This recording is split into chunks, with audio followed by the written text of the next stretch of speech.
Nuestra invitada de hoy es Ena Lugo Cifuentes, abogada de la Universidad Central, especialista de Derecho Procesal de la Universidad Simón Bolívar. Parece que hubo algún problema con el Zoom, entonces vamos a realizar la entrevista por celular. Buenos días, estimada Elizabeth. Entonces te decía que pues empecemos con el primer caso. El primer caso tiene relación a este líder de la banda de los choneros, alias Rasquiña. Lo que conocemos de la prensa es que en el año 2015 este señor fue sentenciado a 8 años de reclusión como cómplice de asesinato. Luego en el año 18 se le acusó como coautor del delito, pero en el año 19 un juez le volvió a bajar la pena a 7 años y como le bajó la pena a 7 años, pues basado en esta decisión y que ha cumplido ya una condena de 90 años, perdón, del 90%, ahora ya salió de la cárcel. Entonces, explícanos, Elizabeth, cómo funciona esto. O sea, cómo puede un juez bajarle la sentencia cuando ya había sido sentenciado a 20 años. Adelante, Elizabeth. Buenos días, Francisco, un gusto. Eh, a ver, gracias gracias por la entrevista, por este espacio.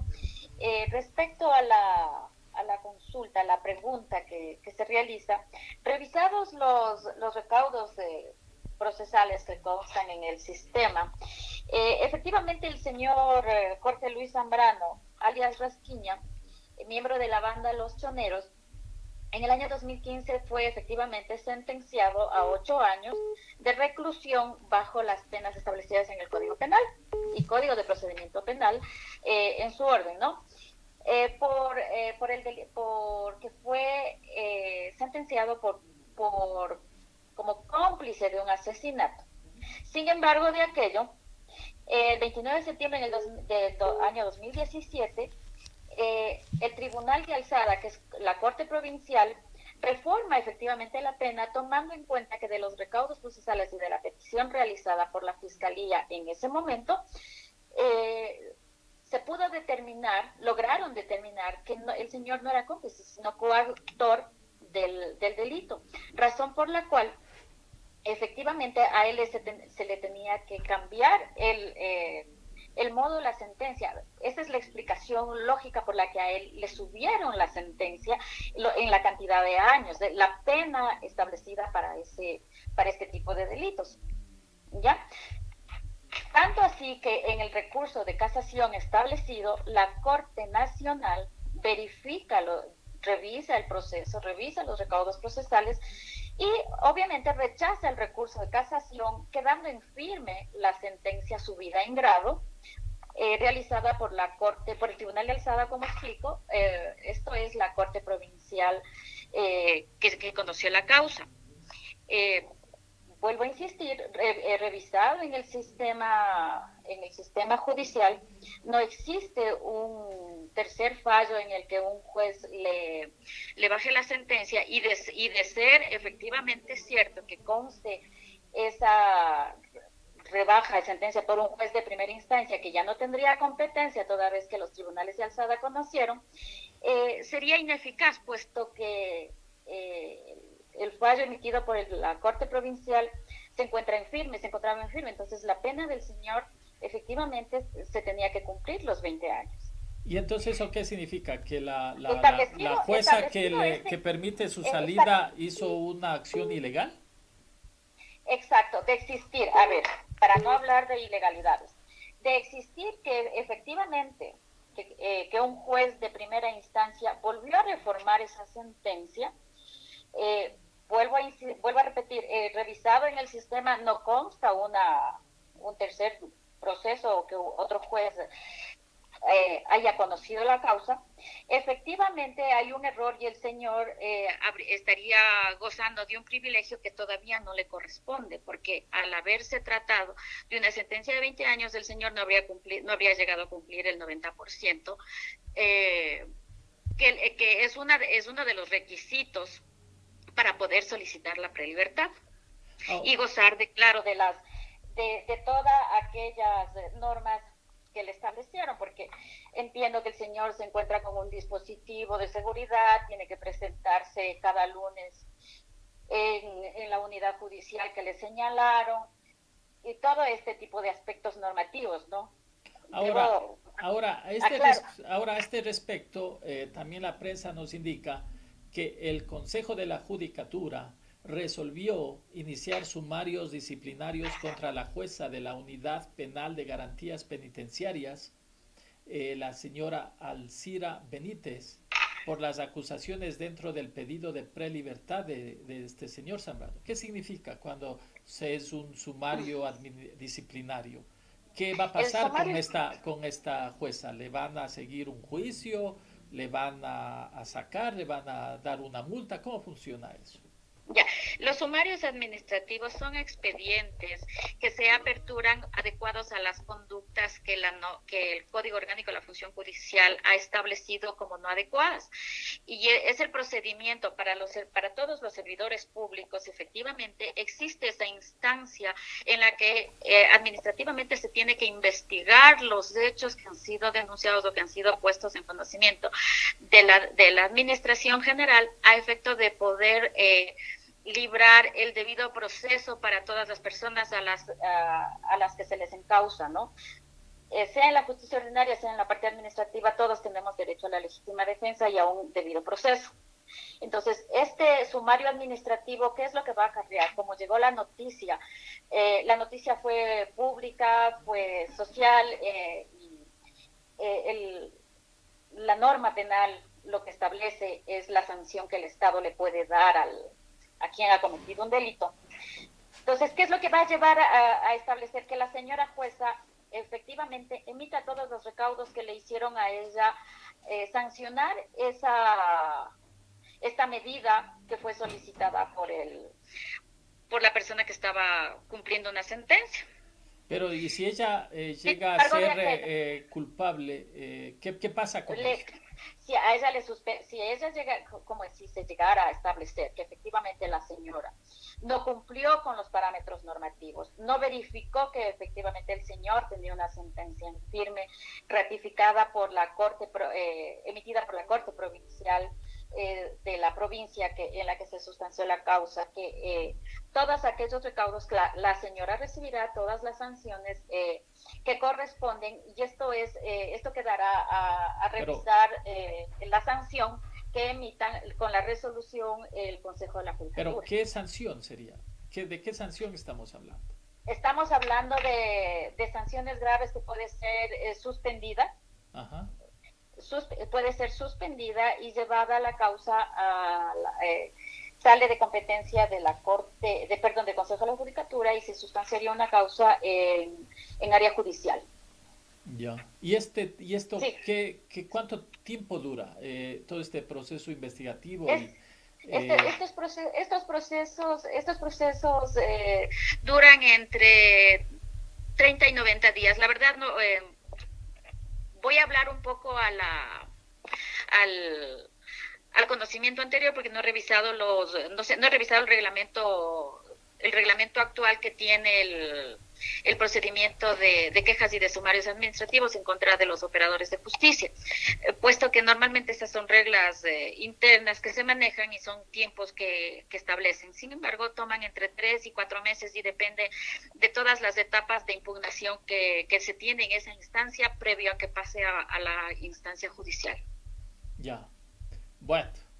Entonces, en resumen, podríamos decir que al menos en su parecer, esta acción no fue adecuada o no fue legal, si entendí, y pues en este sumario administrativo que se le está haciendo, que el Consejo de la Judicatura está haciendo, debería salir con sanción a esta jueza. Es lo que entendería yo. Eso, a mi entender, sí, a mi razonar, conocedora de los procedimientos, sí debería, sin afán de querer incidir en las respuestas o en la resolución que tome el órgano al que le corresponde, sí, efectivamente, desde mi punto de vista profesional, existe un error que tiene que ser investigado y que obviamente tendrá que recibir la sanción que le corresponde de acuerdo a los procedimientos adecuados. Muy bien. Bueno, vamos al segundo caso. Vamos al segundo caso, mi estimada Elizabeth, y se trata del caso también sonado. Tiene relación con el prefecto del Guayas, que pues se le hizo, de lo que yo entiendo, se le hizo la investigación previa, la fiscalía, y se reunieron suficientes pruebas para pues ponerle al señor en prisión para investigación posterior. Sin embargo, el juez no lo hizo así y pues decidió de que él pueda seguir ejerciendo su cargo y utilizar grillete y seguir libre. ¿Cómo explica usted esta parte? A ver, el procedimiento en contra del prefecto de la provincia del Guayas, perdón, vuelvo a repetir, mis comentarios son netamente técnicos, son profesionales, no conozco ninguna de las partes actuariales del proceso.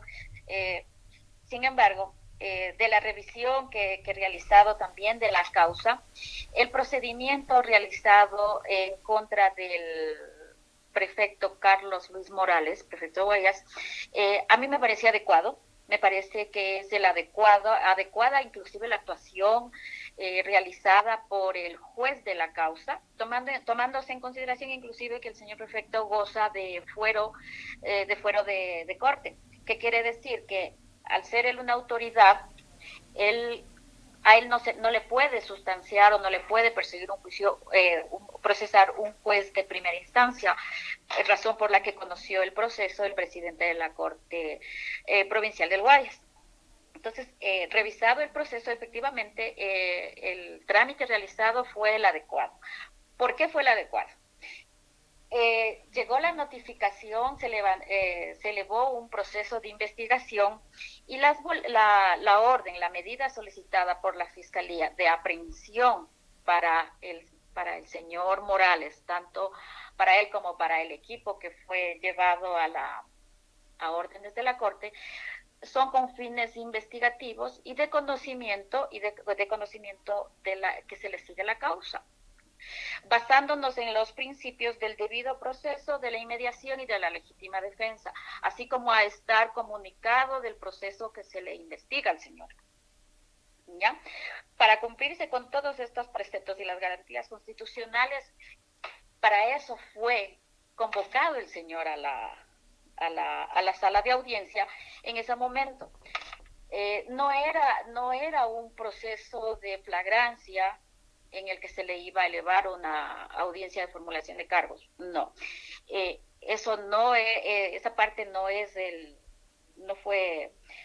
parece que fue mal entendida de pronto por los medios.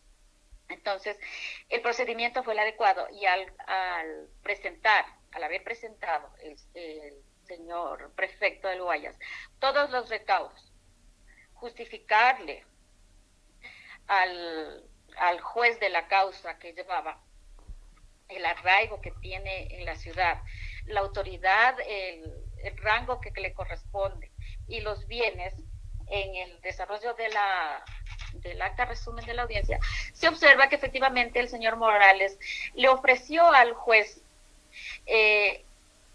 las suficientes medidas para evitar que el señor fugue, razón por la cual él sí gozaba de la aplicación de la medida tomada. Esto es una medida sustitutiva. Por esa razón es que el juez, entiendo yo, no emitió la prisión preventiva para que dentro de este tiempo se realice la investigación correspondiente. Ahora, si yo entendería, entonces está saliendo también en la prensa de que pues se está buscando a través del Consejo Provincial destituirle al prefecto. Si eso ocurriera, entonces él ya no tendría fuero. Si es así, entonces el juez puede pedir el encarcelamiento. ¿Es así? Si existe el cambio, o sea, efectivamente, si existe este proceso de destitución que se está persiguiendo por las autoridades que forman parte del Consejo Provincial. Esto es, el Consejo Provincial está conformado actualmente por los alcaldes cantonales de la provincia, como los presidentes de los GATS parroquiales. Entonces, efectivamente, él perdería esa calidad de fuero de corte, pero no olvidemos que el proceso se está dando cuando él goza de un privilegio de fuero de corte. Yeah. Entonces, muy apretado le vería yo que cambie el tipo de investigación, porque la investigación se está dando en el momento en el que él goza de este principio. Entonces, no va a perder esa competencia. El proceso sigue en investigación. La Fiscalía tiene los 90 días para investigar. El señor Morales tiene 90 días también para presentar recaudos de justificación y practicar tanto la defensa del un lado como la defensa del otro lado. No nos olvidemos que la Fiscalía realiza la investigación y en caso de realizar los recaudos procesales que ameriten una acusación, la Fiscalía realiza un informe de acusación y le solicita al juez de la causa inicie el proceso. Y ahora una pregunta, ¿estamos en qué etapa este momento en el caso de él? ¿Estamos en lo que se llama investigación previa antes de establecer que hay indicios de delito? ¿O ya Correcto. Estamos ya en instrucción fiscal, que es ya la investigación para llegar a juicio? Estamos en una etapa estamos en una etapa de instrucción. Ya de instrucción. Sí, puesto que la parte investigativa encontró medios suficientes como para que se dé paso a una instrucción. Eso quiere decir que entonces el juez conocería en 60 días máximo, digamos ya, si esto amerita ir a juicio. Por supuesto. Bueno, ya han pasado ya varios días, o sea que digamos que en un mes y medio debería esto ya entrar a juicio si es que lo amerita. Correcto.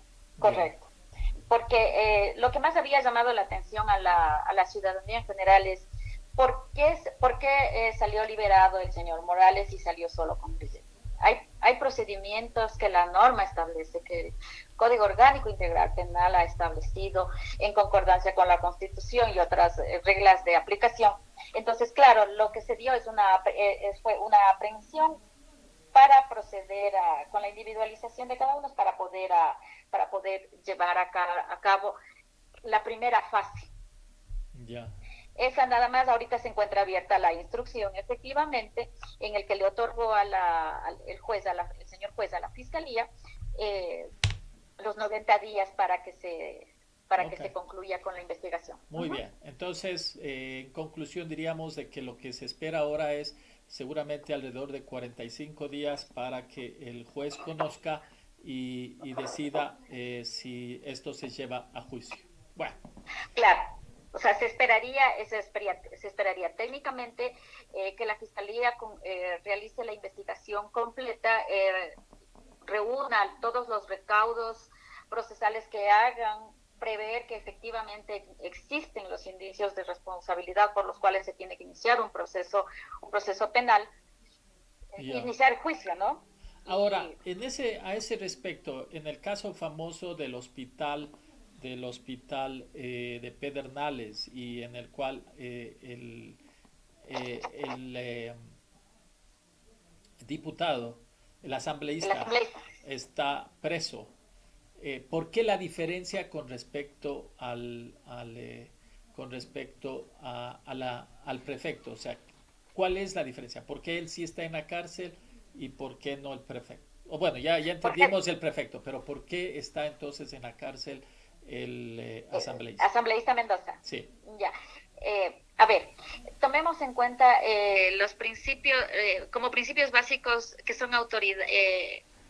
Una persona es autoridad provincial y el señor Mendoza es una autoridad a nivel nacional y gozan de fuero de corte. Yeah. Los recaudos procesales tienen que haber sido emitidos con la claridad y la defensa, ¿no? En el procedimiento de legítima defensa, los recaudos procesales deben haberle hecho concluir en el un caso que efectivamente el señor tenía un arraigo y que no se iba, y justificó que el señor no iba a salir de la ciudad, que no, de pronto no iba a fugar y que no corría riesgo que el señor no comparezca al juicio.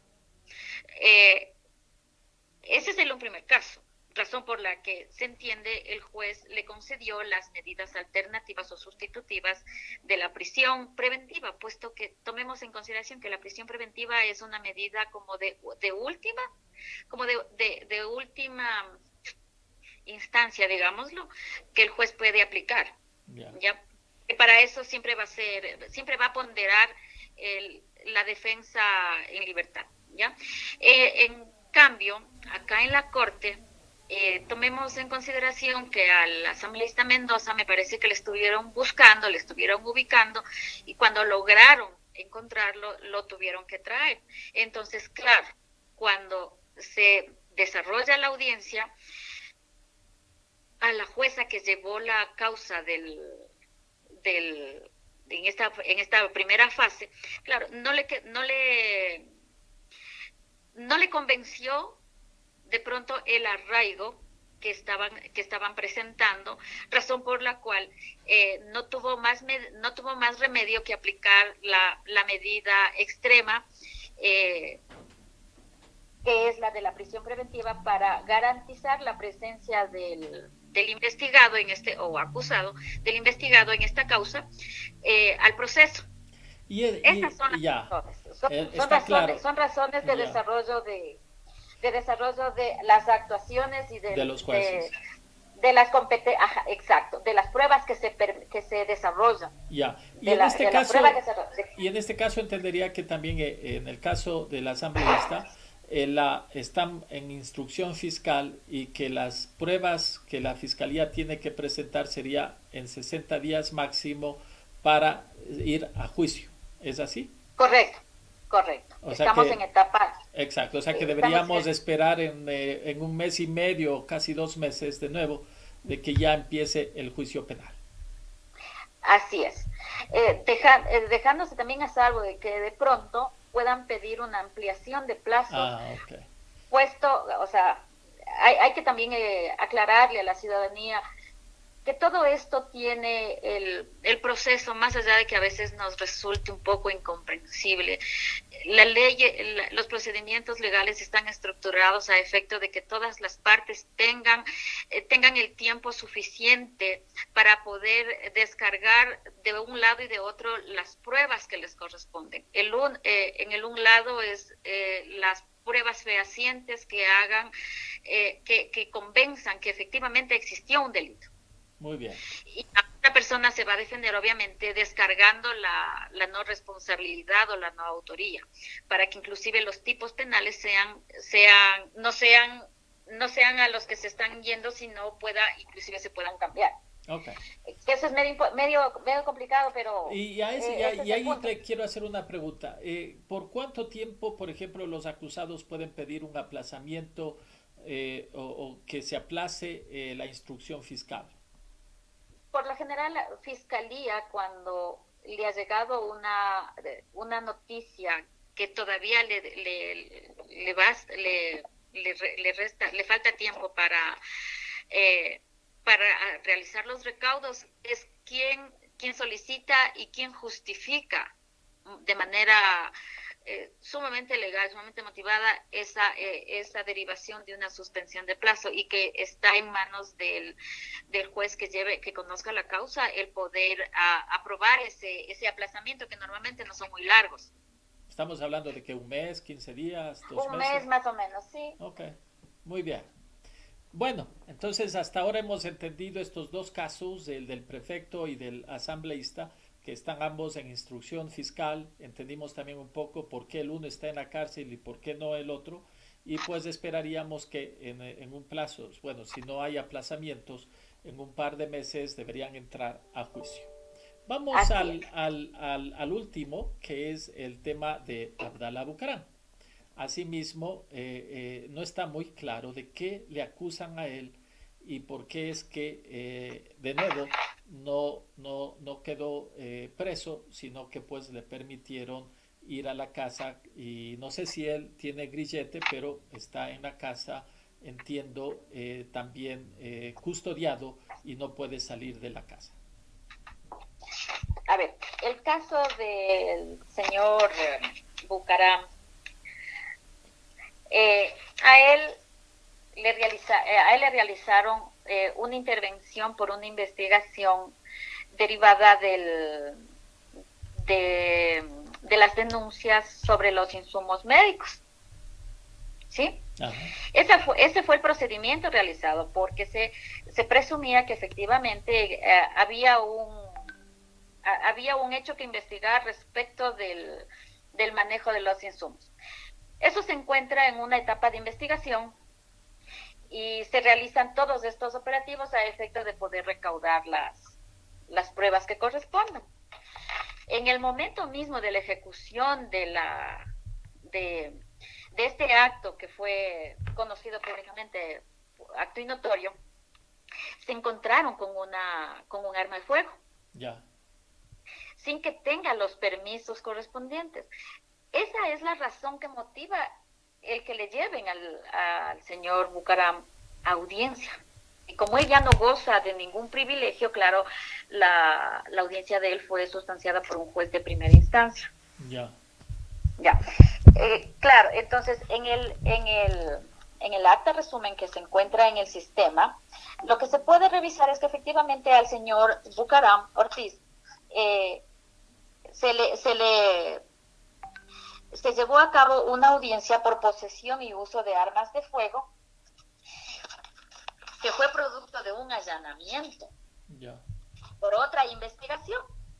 ¿Ya? O sea, hay dos causas por las que se le van a investigar al señor. ¿Ya? La una que ya está en investigación, que fue motivo de la diligencia. Y el otro proceso que se aperturó por poseer un arma de fuego. El poseer un arma de fuego sin los permisos correspondientes se encuentran sancionados en la ley como un delito. Entonces se apertura una causa, se realiza la apertura de la causa igual procedimiento que en los otros. Se ordena la investigación para los cargos y descargos. Ahora, ¿por qué él salió con medidas sustitutivas? Pues hay que tomar en cuenta que también la norma prevé que las medidas sustitutivas también se otorgan a las personas mayores de 65 años de edad. Ajá. En fase de investigación. Entonces, el señor Bucaram tiene actualmente 68 años de edad. Ya. Con lo que se colige que efectivamente al señor se le aplicó la norma conforme corresponde. Y adicional a aquello, tiene la prohibición de salida del país y el arresto domiciliario. Y una pregunta, ¿ya? Entonces, si en caso no se le encontraba el arma de fuego, entonces el señor Bucaram pues no le pasaba nada, digamos, a pesar de que encontraron insumos médicos en su casa. No, claro, no. Si no se le encontraba el arma de fuego, el señor no habría sido trasladado a la unidad judicial. Se habría tomado en consideración todos los insumos que se encontraron, se lleva a peritaje y es parte del otro proceso que se investiga. Ahora, y él estaría formando parte de la investigación de los investigados dentro del otro proceso que lleva la Fiscalía. Que es el de los insumos médicos. Así y en este proceso entiendo que está en investigación previa. Y como investigación previa se han hecho varios allanamientos. Y ahora, hace 2 días, se ha dictado una orden de prisión a los hijos y a la nuera del señor Abdalá Bucaram. ¿Cómo funciona eso? A ver, dentro del proceso de investigación, deben haber encontrado, dentro de este otro proceso de investigación, separemos las cosas. Sí, sí. En un proceso es adecuado el tratamiento efectuado por el juez que conoció la causa. Emitir la orden de arresto domiciliario con custodia, la prohibición de salida y todos los procesos que deben, y todos los recaudos procesales que se deben estar llevando en las bitácoras que corresponden, con auxilio a todas las autoridades, ¿ya? El otro proceso, que es el de investigación por los insumos médicos, deben haber encontrado pruebas fehacientes que hagan prevenir que efectivamente en contra de estas personas adicionales, de los hijos del señor Bucaram, están involucrados. ¿Ya? Yo estuve revisando la página. La verdad es que como ese tema está en investigación, no se reflejan todos los actos procesales para comunicación en general. Debo entender que la emisión de este procedimiento es netamente de investigación y de conocimiento, y para poner en contexto la noticia del crimen que se investiga. Ya, y entonces lo que falta aquí todavía es que la Fiscalía haga su informe de indicios de delito y se pueda pasar a instrucción fiscal. Ajá. Para esto todavía tenemos tiempo, puesto que los delitos de acción penal pública tienen un rango de tiempo para la investigación. Ya. Ya, que estamos hablando de alrededor de un año. Entonces, la Fiscalía, en este punto la Fiscalía puede seguir investigando y pueden emitirse estas órdenes con auxilio de la autoridad a efecto de poder establecer los indicios que correspondan y el informe. Así que este se encuentra en una etapa de investigación. Tendrá que verse un informe final a efecto de que se ordene la instrucción fiscal. Hay que esperar un poquito de tiempo. Y eso no sabemos, porque eso ya depende mucho de la Fiscalía, es decir, puede ser la próxima semana como en un año. Así es. Entonces, claro, o sea, lo que conmociona a la sociedad, efectivamente, eso es lo que la ley persigue. Persigue que se investigue, que se revise, que se establezcan las responsabilidades de cada uno de los actores de estos delitos. Entiendo más que nadie ese sinsabor que las personas que no conocen de derecho sienten, y se sienten, como me decía ayer una señora, me siento frustrada al ver que a una persona sale libre, al otro también sale libre, y una persona humilde se queda detenida. Entonces, yo intentaba explicar el tema del sistema procesal, más allá también de la ayuda y la asistencia técnica de los profesionales del derecho que cada una de las partes tenga. Okay. Ese sería mi mensaje, es ese, o sea, pedir la tranquilidad y estar atentos, como todos ustedes están. O sea, me parece motivante aquello. Bueno, entonces, en resumen, digamos, en este caso de los insumos, todavía estamos en un proceso que se llama, pues, de investigación previa. Deberíamos esperar el informe de Fiscalía para que pase a instrucción fiscal, que sería otros 2 meses, me imagino. Y solamente ahí después, entonces, el juez puede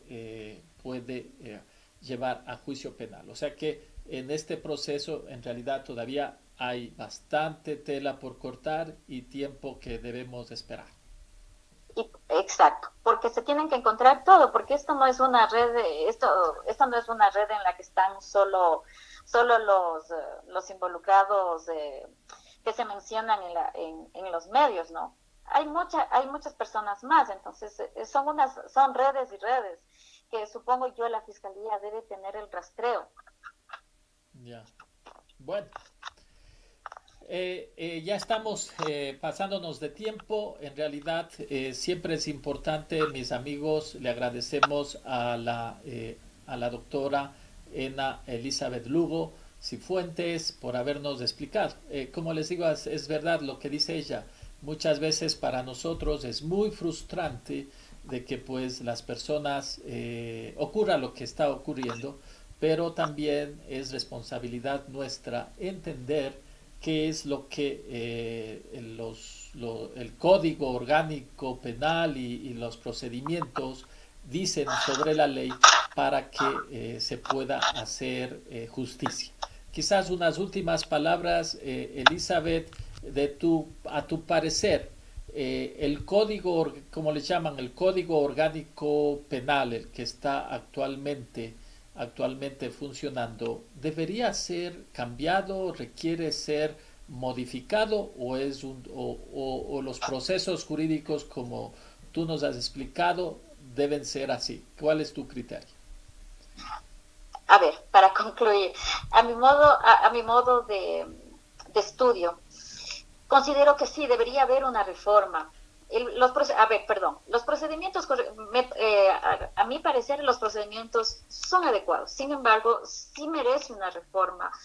El Código Orgánico Integral Penal, más conocido como COIP, en tanto y en cuanto tiene que ver a las sanciones y a las penas, en especial de los delitos de cuello blanco, porque ese sinsabor también es el que le queda a la ciudadanía, que tiene una pena más grave una persona que cometió un delito de robo, de hurto, que alguien que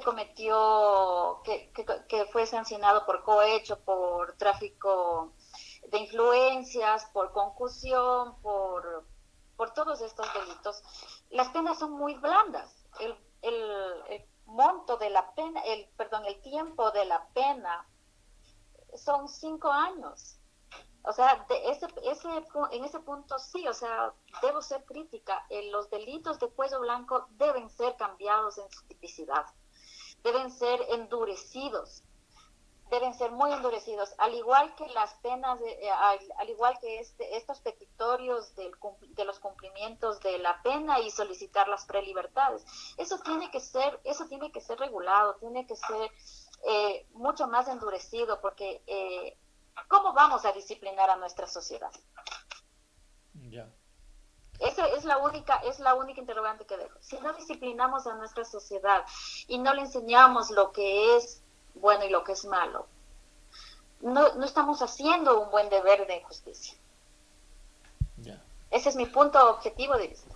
Bueno, le agradecemos infinitamente a Elizabeth Lugo por haber estado con nosotros y pues ya nos pasamos de tiempo, ya me está mirando Jaime, así es que yo quiero terminar el programa pues con esto que nos indicó Elizabeth, es decir, que la sociedad tiene que, pues, yo diría, tiene primero, ¿no es cierto?, que tener claro de qué es lo bueno y lo malo. Segundo, para nosotros poder ayudar a que las cosas mejoren, debemos conocer cómo funcionan los procedimientos, cómo son los códigos, porque solo de esa manera podemos ayudar y saber qué podemos hacer y qué podemos protestar para que las cosas cambien. Pues como bien nos explicaba, hay sus razones para que el uno esté en la cárcel, el otro no esté en la cárcel, los tiempos de investigación, los diferentes procedimientos, pues que son parte de lo que debe pasar. Y entonces, de una u otra manera, me imagino, tenemos que ser pacientes, pero a la vez también estar alertas para que los procesos se cumplan y los juicios se den y las sentencias se ejecuten. Muchas gracias, mis amigos, hasta por el día de hoy. Contento de nuevo de estar de regreso en el set de Radio Ecos de Cayambe y les esperamos a la próxima semana con un nuevo programa de Ecos de la Ciencia Despertando Curiosidad con su amigo de siempre, Francisco Vinicio Ayala. Hasta la próxima semana. Adelante, Jaime.